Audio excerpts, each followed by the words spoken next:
Been together so long we can't pretend. Remember the way we used to move, dance all night like young lovers do. Your heart is changing. Now we don't dance like we used to. Silent disco on the floor, baby. Mr. DJ, he'll get me through. When the beat's gone, you can't save me, baby.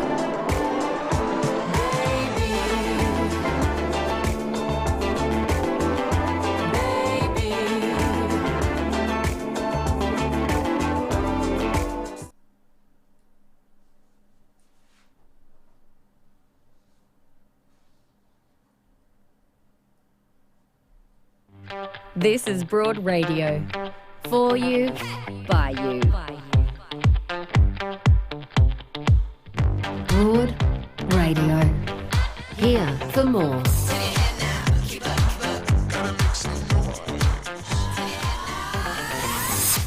Hello and welcome to Broad Radio. I'm Jo Stanley and my co-host today is the amazing Shelley Ware. Hi there, Shelley. Hi there, Jo. You're looking beautiful, as gorgeous as always. You too. You made it. I know it was a tough morning. There's something in the air today. There's things going on. People are having a little bit of a struggle getting their act together. It was a very tough morning. You know, two 50-year-olds trying to work out how to print in black and white wasn't great, but we got there. It's not our natural environment using technology. We need a kinder world where that's taken out of our hands. We certainly do. We certainly do. Well, we're here now and we've got a really gorgeous show ahead for you. We're going to be joined by Monica Dullard, who is a comedian and a librarian. How could we have got through lockdown without books and libraries? So I can't wait to speak with her later on in the show. Also, we're going to be joined by Afghan Australian woman Shamsiya Hussainpoor, who is going to give us an update on what it's like in Afghanistan right now, particularly for women, 1 month after the Taliban took over. And in just a moment, we're also going to be joined by the first woman to be inducted into the AFL Hall of Fame, Debbie Lee. She joins us just after this. Broad Radio is proudly supported by Chemist Warehouse. Chemist Warehouse, great savings every day.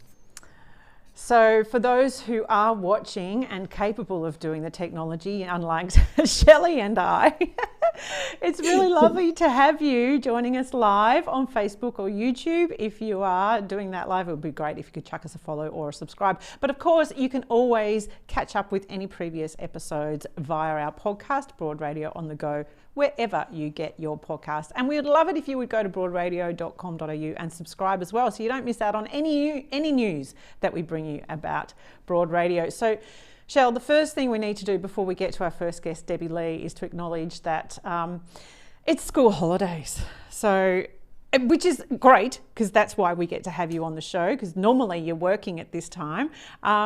How school holidays look for you and the juggle of being at home and kids who have been remote learning and now they're in school holidays? I mean, really, what's the difference for them? Yeah, well, it's a big deep breath. You know, we get to sleep in, we get to just relax and just watch movies and just take that time out. So that's been really important, because it was getting really tiring towards the end of the lockdown with homeschooling. So they're exhausted and they need that. You know, mine's still snoring his head off in there as we speak. Oh, that's good. Teenager. Teenagers sleep. Oh my gosh, it's like they become champions of the world of sleeping. I'm just missing. Oh, absolutely. Got an expert in there. Yeah, that's amazing. Well, we have done what all good parents do, and we've taught our daughter how to play poker. That's what we've done so far with school holidays. Wow. Does she love it? Oh my gosh, she's obsessed.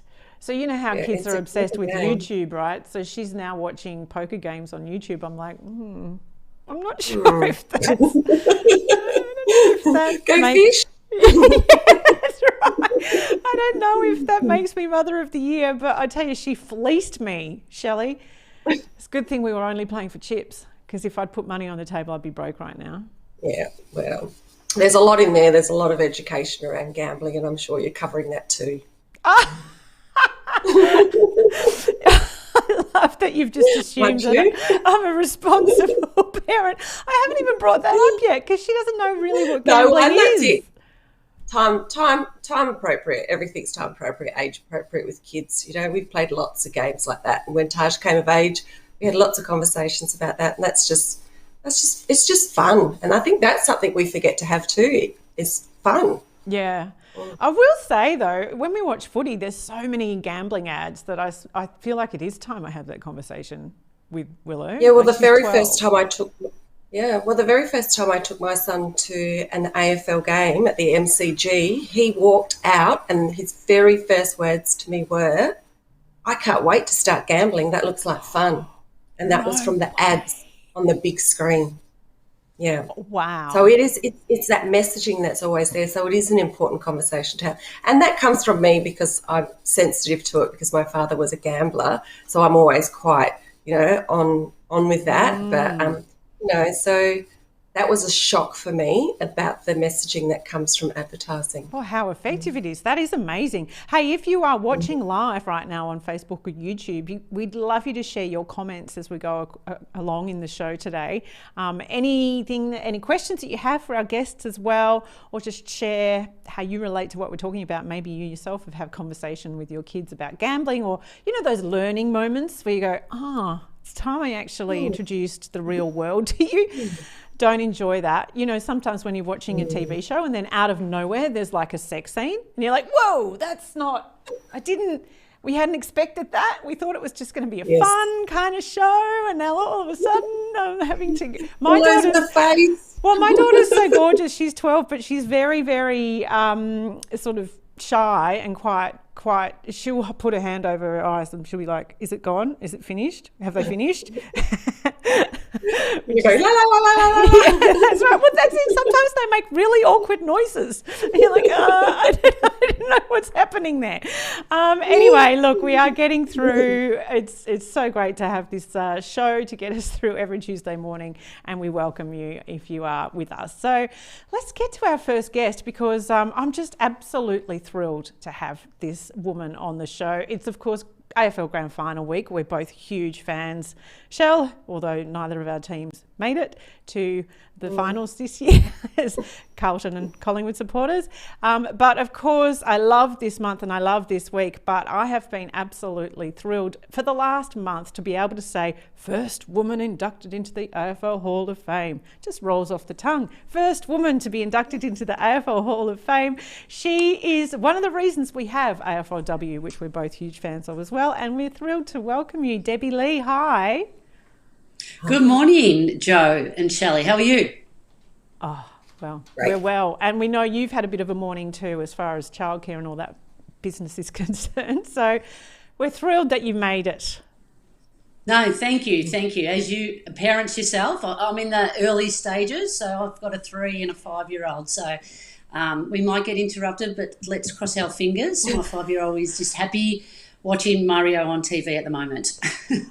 Do you know what? We haven't had a child interrupt the show yet, and I would be thrilled if that happened because I see it go viral around the world when people do weather reports and things like that. So is it Mac? Mac. There's a good chance Mac might come in one of his costumes, so we'll just see how it goes. I would love that so much. So my first thing I would like to say to you, Debbie, is thank you. Thank you so much because AFLW is so much a part of our lives. In my house, my daughter started playing footy this year because of AFLW. She absolutely loves it. And I know that we wouldn't have AFLW without you. So I want to say thank you to you.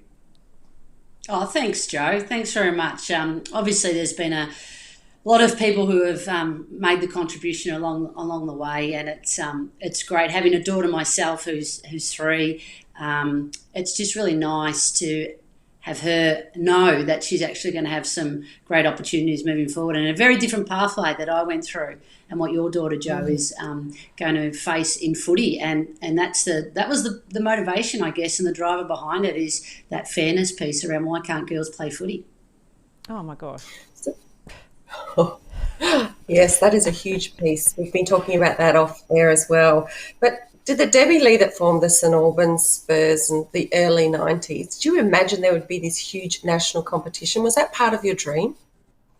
No, not then. I was just a 19-year-old girl who wanted to play the game. I'd started footy at 17 and played for a team called East Brunswick, and they folded after 2 years. And I thought, I've just found a sport that I really love, didn't know existed for women. So I went off to the Spurs and started the team in 93. And then I guess it was just surviving in a couple of decades, but particularly early on, because it wasn't the game that we see it today. You weren't congratulated to play the game. You were more ridiculed around, why are you playing a man's game? That was probably the way it was set up in my time growing up. So, but then, things happen for a reason, don't they? I landed at a club, Melbourne Football Club, who had some great people who listened and were able to help with orchestrating the exhibition series, which was the catalyst, I think, that turned into the AFLW competition. Yeah, you talk about the ridicule, and I also have read you speak about, personally, the shame and embarrassment that you had that you played footy. Was that, how bad was it? What was the discrimination like, and did you experience it personally? Absolutely. I'll give you an example. Our first ever game at Sunshine YCW, the boys decided to come down and show their support by hiring a spa and drinking copious amount of alcohol. So this is our first ever experience, and you could imagine what happened after half time with the derogative comments and whatnot. And I guess the shame that I felt was not myself. I was okay, and I've been fine through this whole journey. Even things that happen, people say, oh, I can't believe they said that. And it's water off a duck's back for me. But it was more around encouraging other women to come and play and to fulfill my ambition and my drive, and to expose them to what I did and what they were exposed to, I suppose, is where I sort of feel a sense of guilt, because they just wanted to come and play footy. And as a result of that, in the early days, they were made fun of and spoken to really nastily, to be honest. Yeah, I don't think a sense of guilt is something that you should carry on your shoulders, because, we make choices as women, and we know that we sometimes walk into these spaces of men that is quite difficult, and that it wouldn't be the only arena that they would have been facing that kind of ridicule. It's just a shame that that's happened to them, but I certainly wouldn't carry that guilt, Deb. Yeah, no, thank you. And I guess I can say that whilst there was the outside world, the inside world to our club and our community and the women that came and play, it was a wonderful experience. It was a really safe community. It was a welcoming, and a lot of people stayed and came because they had that sense of belonging and that authenticity. And it was, when we put the footy jumpers on and ran out, we knew at sometimes we were going to not get great commentary, but once we were, together, it was a great experience. And do you think that kind of opposition really galvanised you as women? Yeah, absolutely, Jo.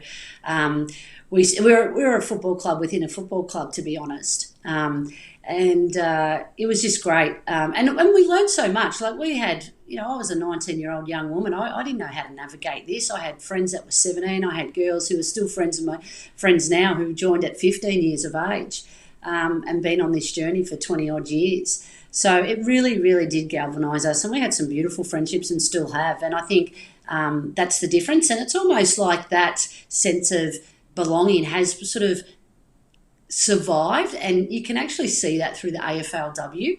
I feel like there's a different tone in the AFLW competition in terms of how people interact with opposition teams, how they speak about players, and how the girls are actually themselves. Yeah, there does seem to be that lack of ego. Even when I interview the women, it's a completely different conversation than what I have with the men. What else do you think sets the AFLW apart from the AFLM? Well, the first thing that I hear from new coaches that come and coach in the AFLW world, and particularly at the Bulldogs, is if they've come from a male football club or coach male footballers, is around, the girls have an appetite to learn.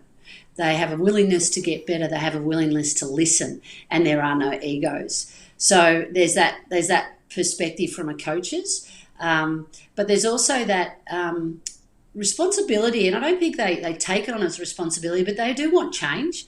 So the AFLW also provides them a platform of voice, and part of that is around, issues outside the sporting world, but there are issues within AFLW, pay parity, equality, excuse me, issues such as that. So, it's great.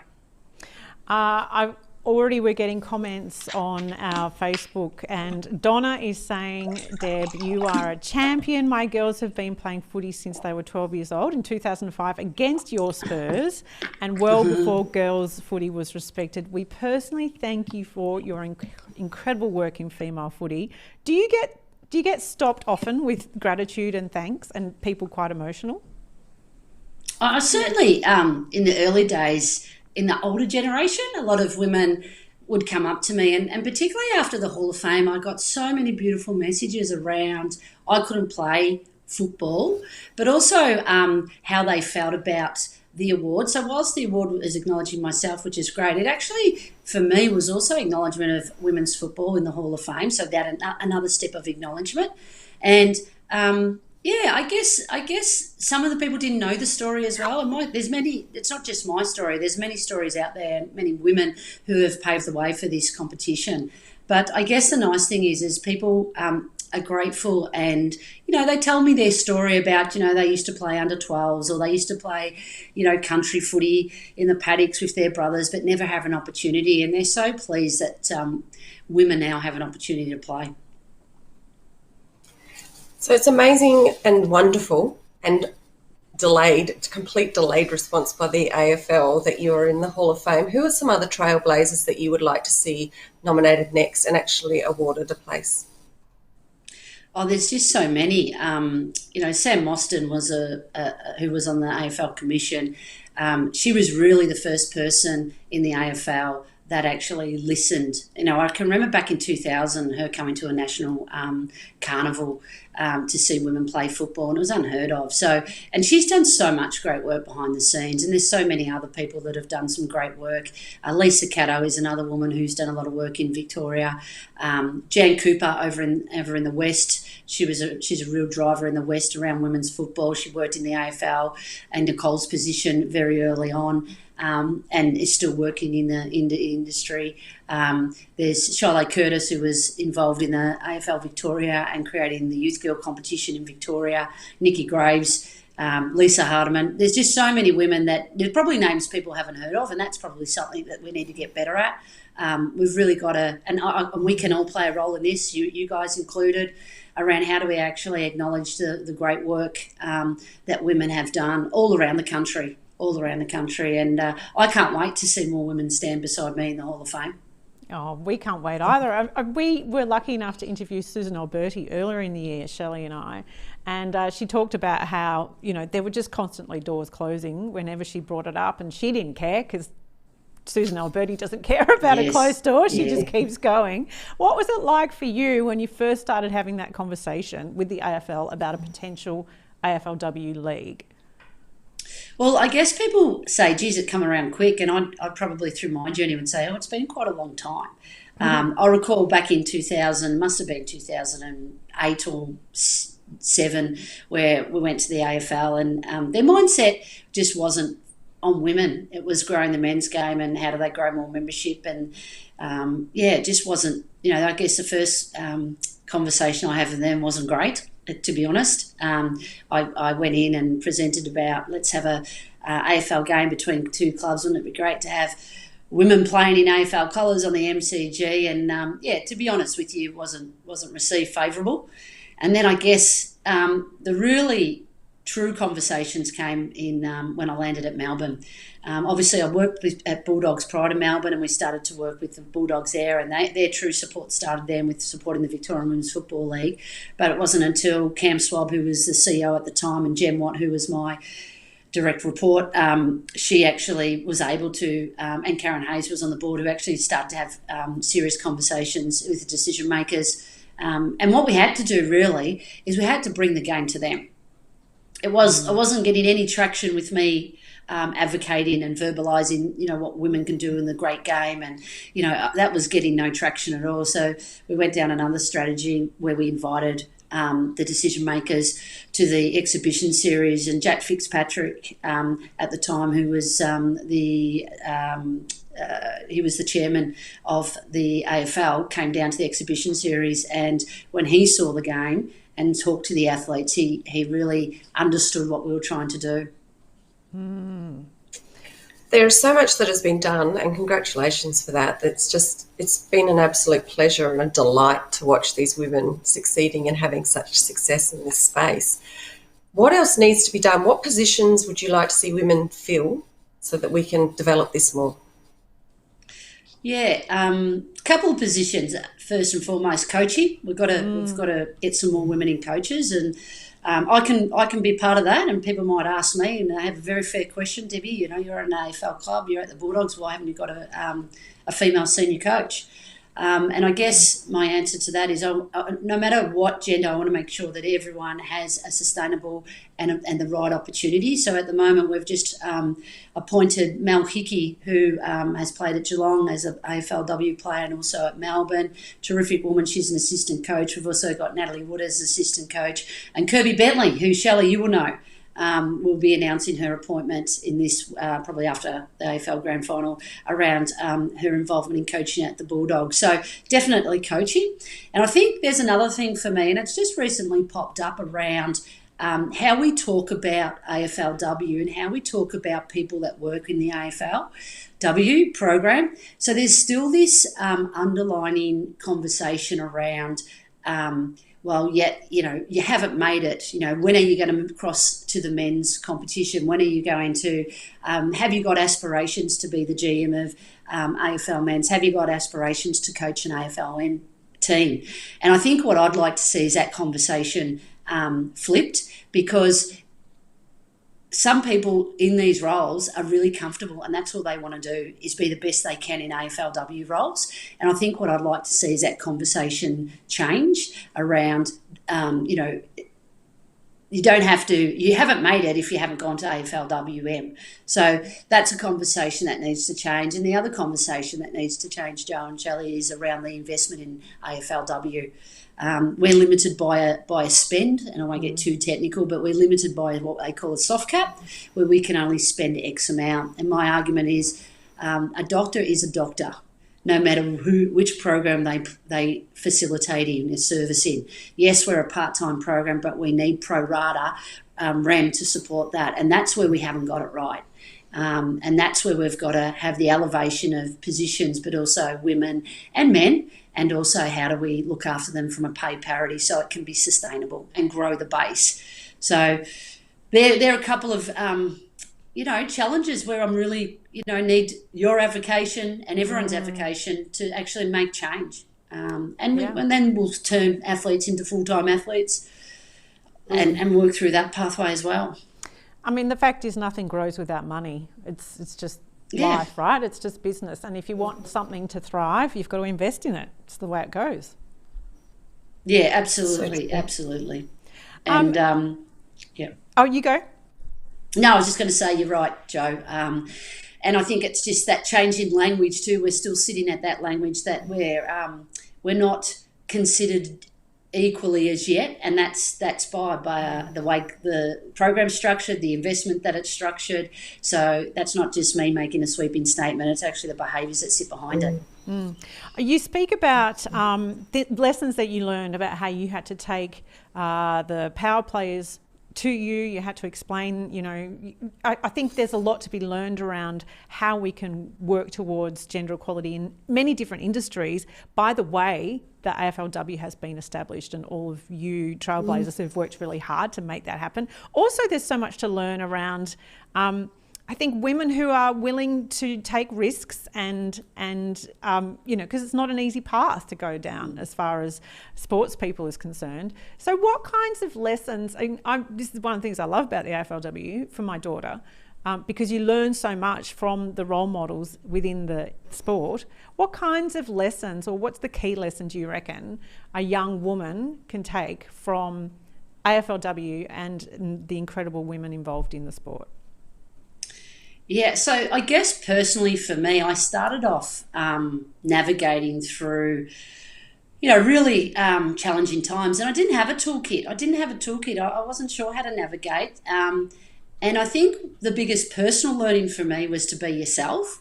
So I was a woman, I'm a gay woman, so I wasn't probably, I didn't disclose that to the industry or to my workplace probably until 8 years ago, because what I didn't want to happen was that messaging or my choices to be mixed up in what I was trying to do.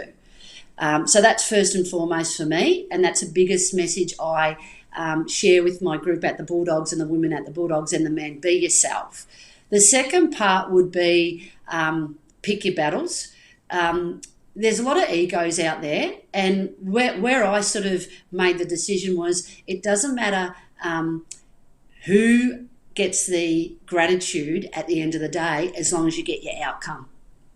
So if you get caught up in, that person's going to get the kudos, that person's going to get the, and that's not right. And why are they saying, that they've started AFLW? Because at the start of AFLW, I'll be honest, I was pretty bitter. I was bitter when it started because I saw people in roles publicly advocating who did not support women's football when we were struggling.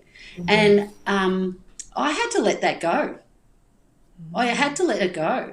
And it took probably a year and a half for me to work through that. Now I'm completely comfortable. But I guess the learning for me is you be respectful, but don't get caught up on who's getting the accolades and who's getting the gratitude and who's getting the attention if your outcome is being achieved. And if that's what it takes for that individual and that's what drives them, that's okay if you're getting your outcome. Wow. I like that. I think that comes with age too. Yeah. Yeah. All the best things too. You're calling me old, Shelley? No, all the best things. I feel like I'm on that journey too. Yeah, and it's look, let's be honest. There's a lot of egos in the AFL. That's not a criticism. That's just a reality. So you either put your armour on and try to fight them, or navigate around how do you get your outcome. And if you can do that, you probably will find that you'll get your outcome maybe quicker. But keep instead that you're still yourself. Don't waver from your values. Yes, well, we've got lots of people making comments. Katrina is saying, thank you for being a trailblazer, Debbie, and it is disappointing to see so many former AFL male players being given coaching roles over women. And, we were speaking actually before you joined us, off air, Shelley and I, that women seem not to be given the jobs as much or as often as men do, which is a frustrating thing that needs to change. Yeah, absolutely. And you know what is really ironic, I find? Women and men, we're different, aren't we? So if you haven't got a female in your program or your coaching, you're actually at a disadvantage from a competitive point of view, in my view. Well, in general, not just in sport. Absolutely. Diversity makes you stronger. Right. Absolutely, absolutely. Looking through those different lenses of experience, of life experience is so important, and not having a woman present and many different people of many different cultures is just... you're letting yourself down. But one of the things we were also talking about was the fact that there are men, like we look at David Teague, he went from Carlton, he's already in another club, he's already signed up, he's at Richmond. We've got Peter Sell, who's left St Kilda and isn't in a club, but there isn't a man that I can think of that hasn't walked straight into another role. I know, and it kills me every time I have to say this, there's so far to go with women in this space. Yeah, no, Shell, I agree. Don't know the answer to it. I don't know the answer to it yet, but you are right in terms of how they can just, David Teague's a great example at a club, and there's been many, many more. I'm not sure how we work through that, and I'm not sure who's making those decisions and whether they're males or females, but I think there's this undertoning of... we always talk about, we've got to give women the opportunity. I guarantee there have been men in roles who weren't as qualified as required, but they were given the opportunity. And it's not just in footy, it's society. So I don't know what the answer is. All I can say is people that are in positions like myself and others, and this team broadcasting such a great program, is how we can continue to grow the pool and Absolutely. call it out. Yeah, like you just did, Shelley, because I think often you feel like, are we going to make ourselves unpopular if we call this out? Sometimes it's so obvious, you just have to say it. You can't not call it out, right? We do have to move on because we've got two other amazing guests joining us. But Debbie, we can't let you go without talking about the fact that this Saturday, Western Bulldogs are playing in the grand final against Melbourne, and a historic matchup, obviously, for Melbourne. It's been 57 years, and the whole of Melbourne, I think, have summed their heart with either Western Bulldogs or Melbourne. And you've worked for both teams. How are you going into this grand final? Oh, look, it's great. I think it's wonderful, and I'll put my women's hat on because these two teams took a risk when women's football wasn't popular, and when their financial position and their performance on field from an AFL men's wasn't great, and they took a risk on women's footy, and look what's happened. So I'm really proud that both teams are in the grand final, and they deserve it. It's funny how things work out, but certainly going for the Bulldogs. I'm employed by them, so I'll probably sack if I don't. But no, look, the Bulldogs are great. And look, I love Melbourne too. Don't get me wrong. Melbourne are a great club, fantastic, with Kate Roffey at the head. And how's that? We've got Kate Roffey and Kylie as presidents. And who would have thought? Who would have thought? So that's great in itself. So we are moving forward, but go Doggies. Yeah, it's super exciting. It's one of my favourite weeks of the year, and my heart's with Melbourne this weekend, I think, just because it's been so long for them. But hopefully it's a really fantastic matchup. Thank you so much, Debbie Lee. I have to tell you, already, still people are saying, Michelle is telling us terrific to see Debbie Lee, and Shelley Ware on my screen today, two of my heroes. Yay. That's lovely. It is lovely. Debbie, thank you so much, and all the best with the grand final this Saturday.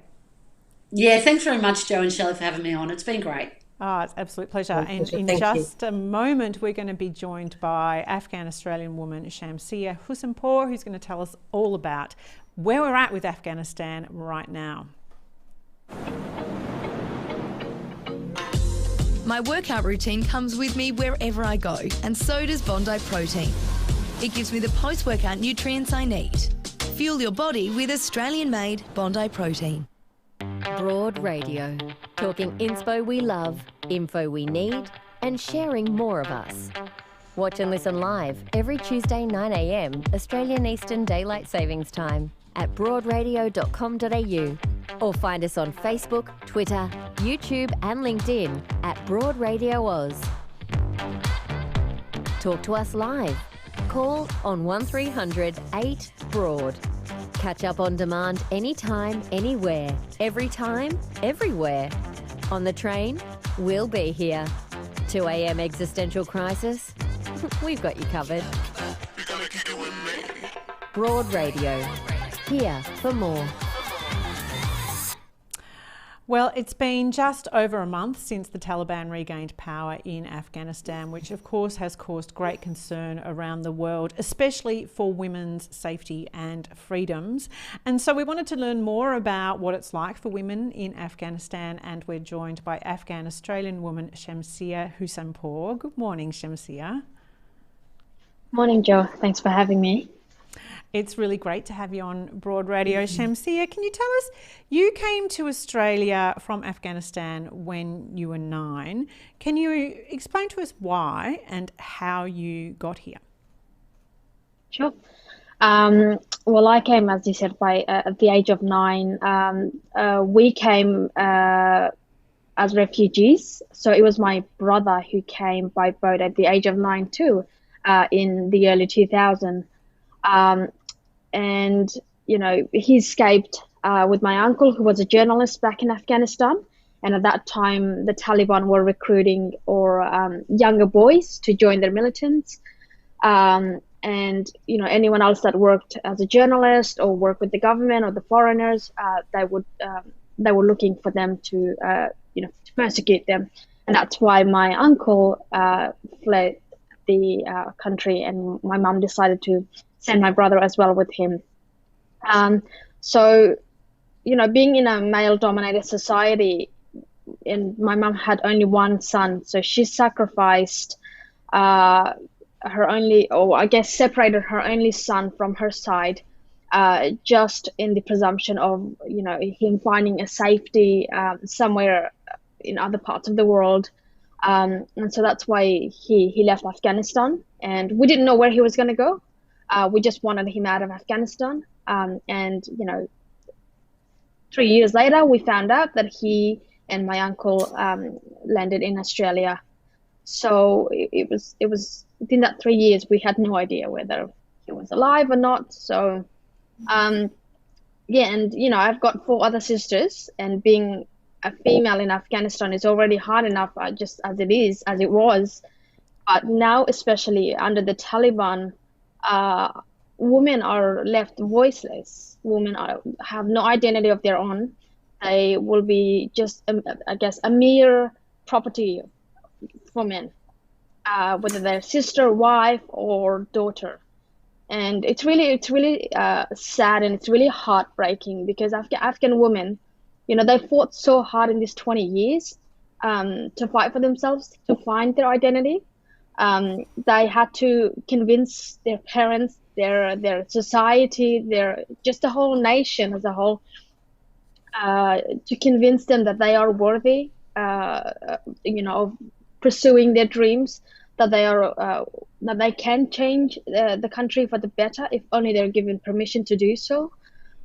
So it wasn't an easy ride to get to where we were just at the start of this year, and to think that all that has just gone to waste is absolutely heart-wrenching. And one of our relatives in Kabul, she lived by herself. She lost a brother and a father in a bomb blast as well in Kabul. So it was just her and her mother, and she lost her mother as well last year in the first wave of COVID. So she lived by herself, and she was this incredible woman who who I guess brought so much light and so much happiness in the lives of other women in Afghanistan, despite facing countless obstacles and heartbreaks in her life. She continued to fight for Afghan women. She continued to fight for their rights and their voices. And when the Taliban took over Kabul on the 15th of August, that was the day that she took her own life, because she... I'm very, very, very, very sorry to hear that. That is absolutely heart-wrenching, that was where she felt that was where this was going to be. So that, thank you for sharing that. It's a very difficult time. Your mother's strength, when you touched on her, what an amazing woman to have sent her only son to another country. She had no idea where he was going in any parts of the world. Were there any consequences for Mum, or did she give strength to other women to do the same? Tell us a bit about your mum. So, as you said, my mum, she's this incredible and resilient woman. And I think she's the only one that's keeping our family going and keeping us strong.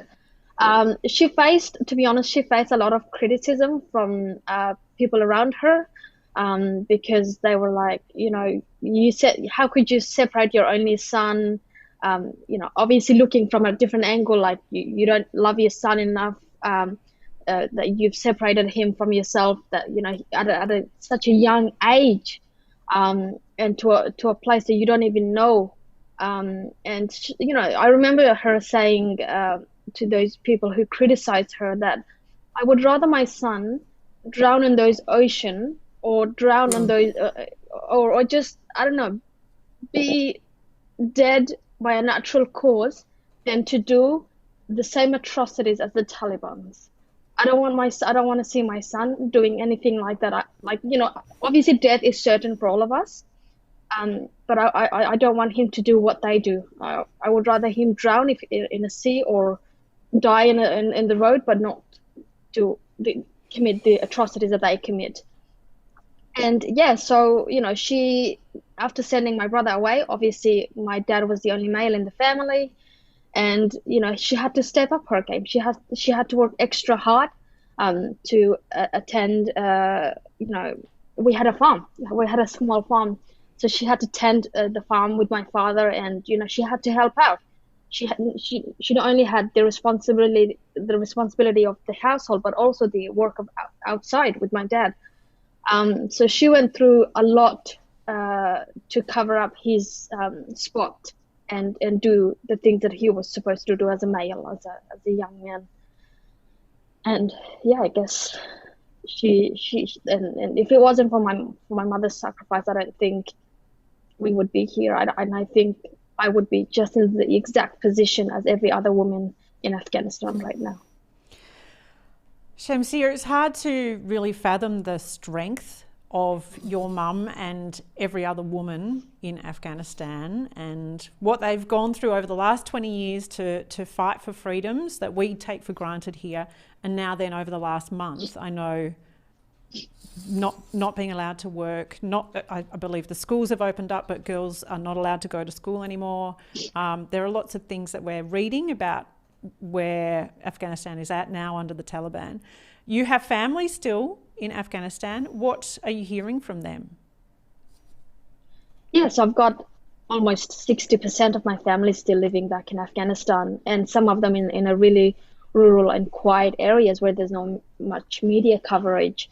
And I fear for them the most. We are from the most persecuted ethnic tribe, both from the religious sector as well as the ethnicity sector.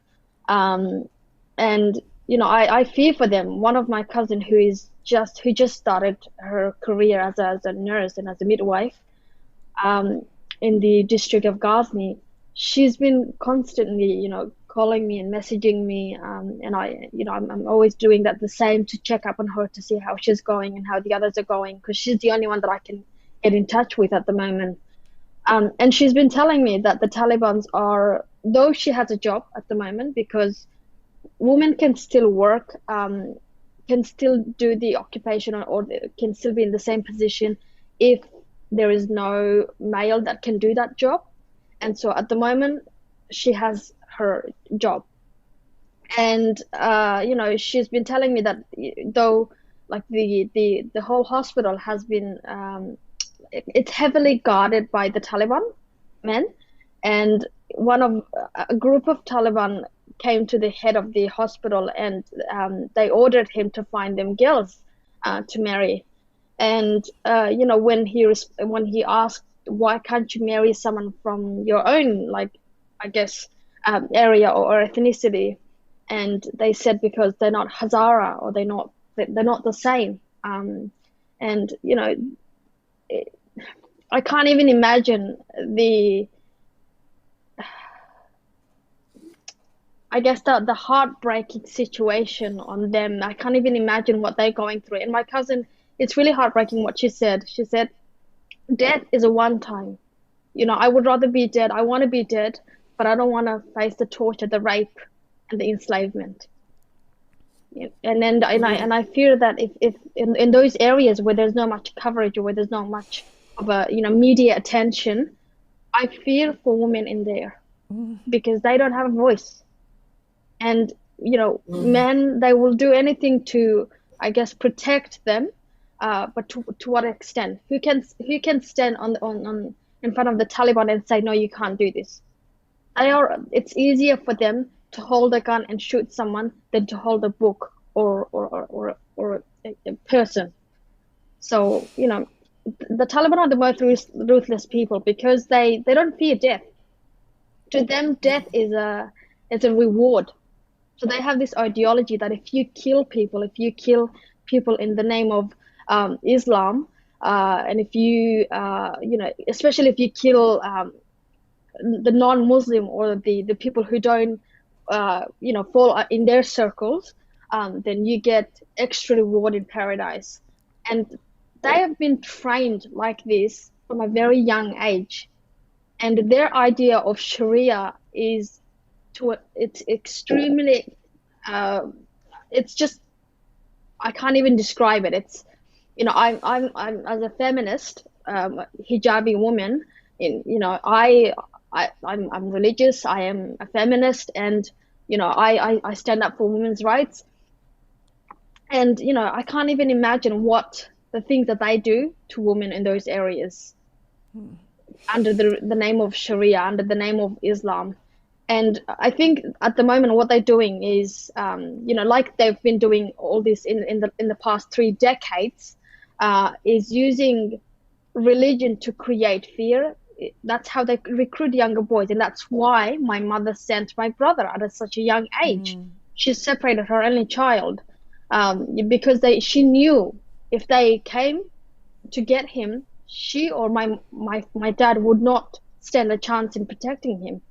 And that's why he was sent away, and thankfully we were fortunate enough to find a new hope, a new home in here. Shamsiya, we've had so many people thank you for sharing your story and the courage of your mum and your brother and your whole family.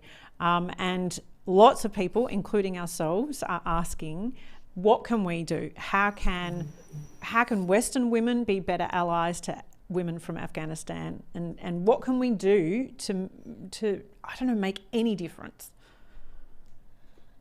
I think one thing that I would urge every human rights activist or women's rights activist is, or just people in general, is to continue raising the voices of Afghan women. If we stay silent, what the Taliban are doing right now is convincing the world they have changed. I believe a part of them has changed. They've gone more clever in front of the media. They've gone more, modern in front of the cameras, but behind those cameras, behind the coverage, they do the same atrocities, maybe even worse, from what I've seen. And I think the world shouldn't fall for their empty words and manipulative promises. Continue to fight for women's rights in your area, in social media, and if it's in your power, demand change from your leaders in your government. We can no longer look at Afghanistan or Afghan women as it's a lost cause. It's Afghanistan. The war has always existed in Afghanistan. So what can we do now? If we live with that kind of mindset, then nothing's going to change. But if one voice can talk about the women in Afghanistan, talk about the people of Afghanistan, the children of Afghanistan, I think we can bring awareness and we can push the leaders to make greater changes. I believe in people power. A great example of this would be the Black Lives Matter. Look what happened. We changed laws. It's not like because what happened in the US was a new thing. No, that has been happening for years, centuries, But because people stood up together, that's when real changes occurred. And if we can do the same for the people of Afghanistan, I think we can make great changes as well. Oh, thank you so much, Shamsiya Hussainpoor, for that message, because it is a real message of hope. And we do believe in people power here at Broad Radio as well. And we're just really deeply grateful to you for sharing your story. It's a really tragic thing to hear. And I think a lot of people shy away from the realities of those difficult conversations, but we're grateful to have that with you. Thank you so much for having me, guys. It was a pleasure. Yeah, take care. Thank you so much, Shamsiya. Thank you. Absolutely. And we'll have more Broad Radio after this.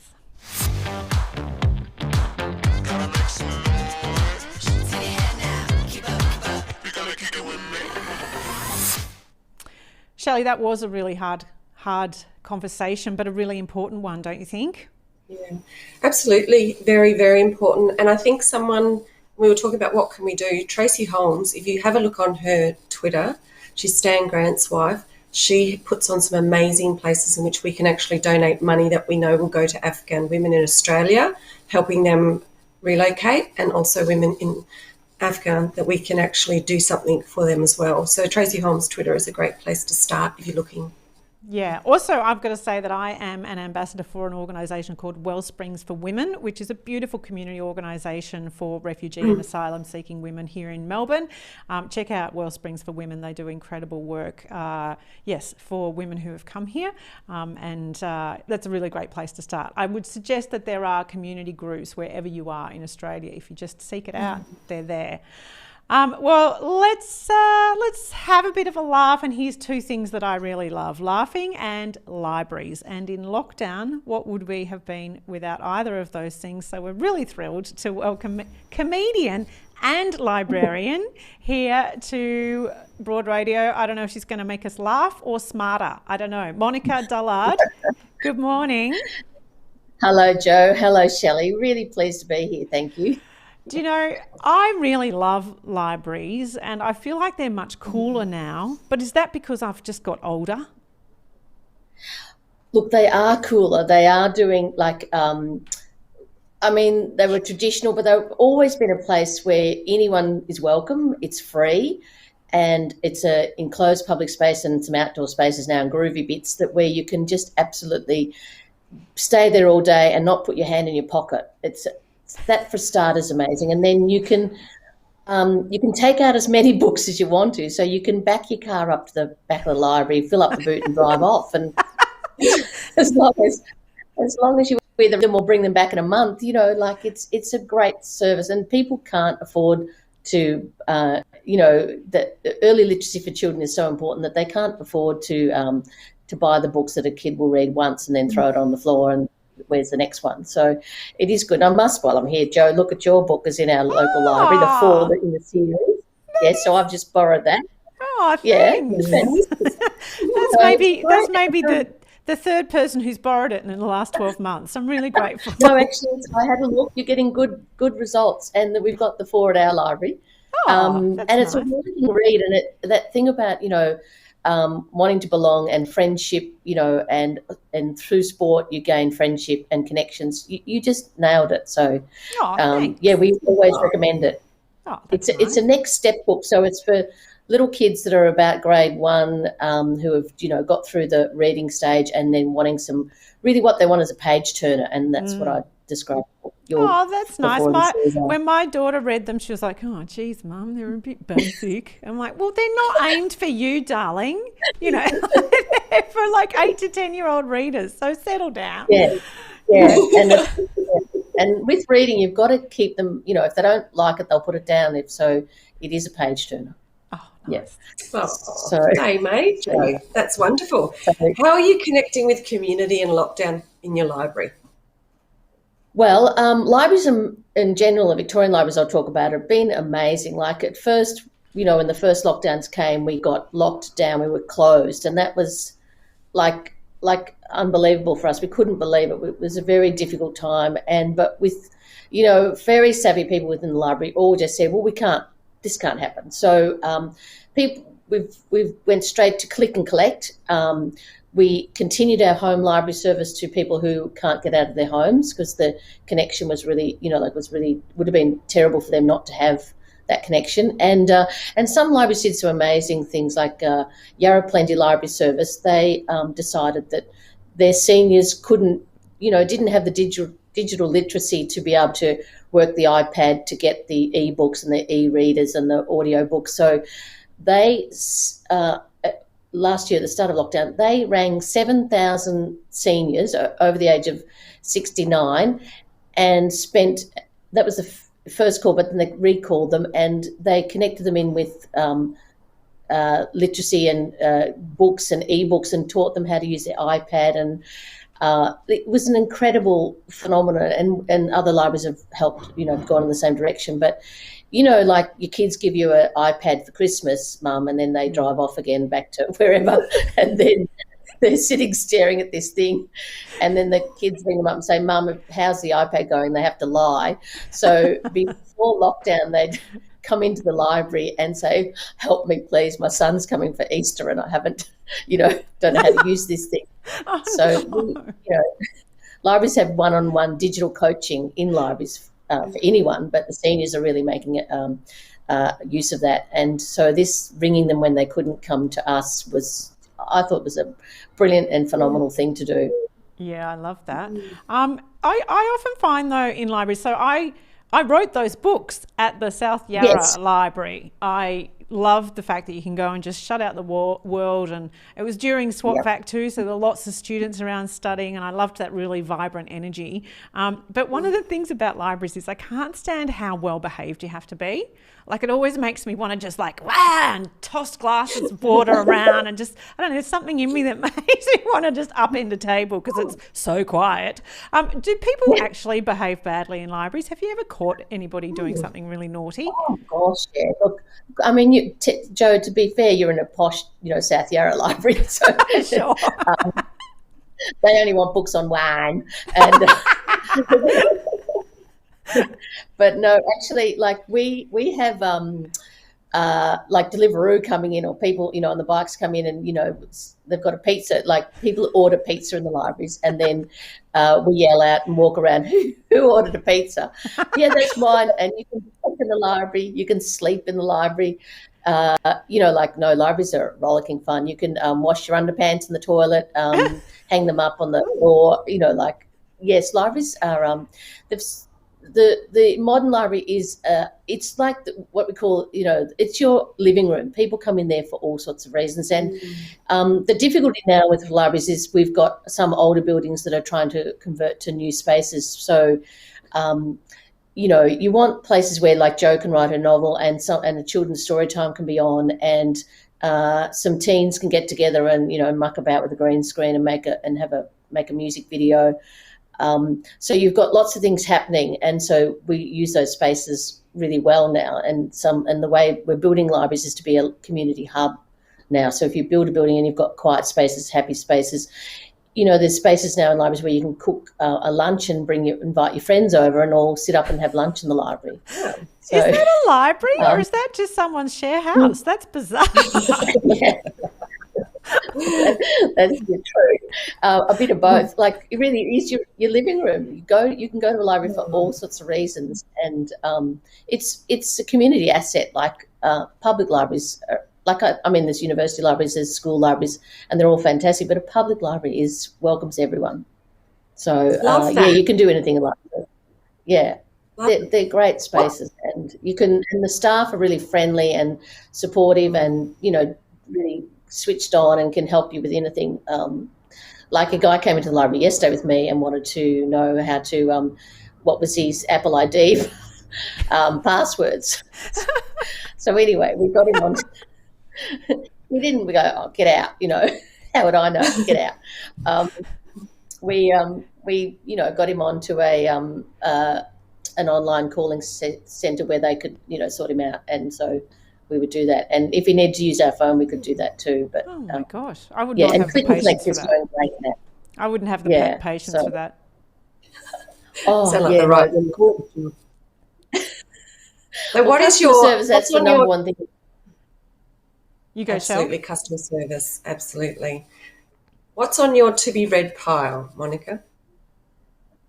Right. So the Dictionary of Lost Words is a big one at the moment, and I have it, and just want you to know out there in the community that we librarians, library staff, we can't put ourselves at the top of the list for a reservation. We have to wait our turn. So that's my next one. I'm hoping will be coming in the next week or two.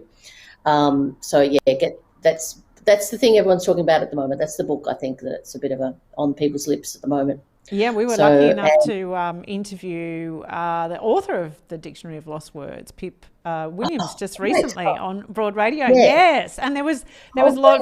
We got to say the word cunt a lot because it's in the book. So. Yes, it's in the book. In a library as well, I'm sure the oldies love that. Don't worry, yeah, whatever. Yeah, so that's a good point. Where do we go from there, Joe? Yeah, I don't know. I've shut it down with the C word. I apologise.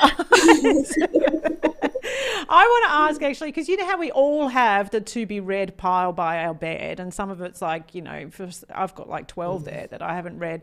Do you reckon, because everyone does it, okay, do you think that's because we're indecisive people, we're greedy, or we just fantasize about a time in which we would have enough time to read these books? What does it mean for us as people that we have these never-ending to-be-read piles? Well, I think it's always been happening, you know, in libraries, like technically, you know, people still getting the newspapers on the weekend, I think a lot, either digitally or in their hand, and they look up, you know, all the books that are coming up and the new books and everything, and then they come into the library with a handwritten note saying they want all these books reserved, or they can do it themselves online, but a lot of them do come in and we can hardly read it. But anyway, I think that thing of people love to keep up, and people have got, you know, 20, 30, 40, 50 reservations on the go, and they've got some that are waiting, they're 150 on the list, and some they're 70, and some they're third, and, you know, so that it's exciting. It's like winning tats every time your reservation comes through.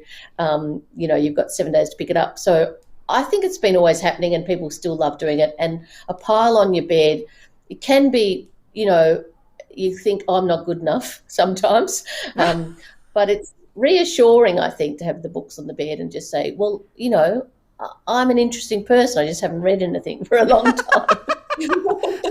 But I have got them here, and, you know, and some things you have to read really quickly, because if it is on, has big reservations, you've only got 2 weeks to read it. So that spurs you on somewhat.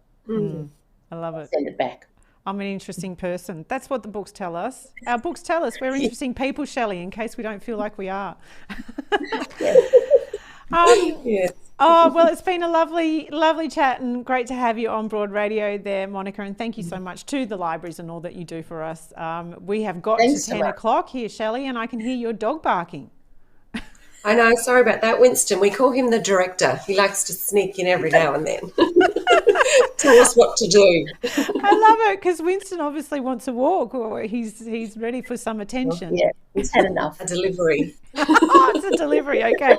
Well, it's been an awesome show, and I want to thank everybody who joined us and who have been making the comments online as well along the way. It's been really great, and a lot of people here are saying thank you to the libraries as well. Would be lost without them. And well, Melissa is saying lockdown has been great for reducing her read pile. I alternate a fun book and a more serious one for a bit of difference. Yeah, that's good. I'm happy if I get to the end of a book without forgetting what happened at the start of the book, because it's been sitting next to my bed for so long. That's common. Is it? Oh, I'm glad it's not just me. Oh, thank goodness. Well, thank you so much, Monica. It's been lovely to have you on Broad Radio. And Shell, oh my goodness, here we are at the end of another show. It's been really, really gorgeous to have you. It's been wonderful. Thank you. You take care, everyone. Yeah, and you're joining me on Broad Radio next week as well, which is exciting. Yes. Yeah. Can't wait. All right, everybody have a fantastic week, and we'll be back with Broad Radio next week, Tuesday, 9 a.m. We'll see you there.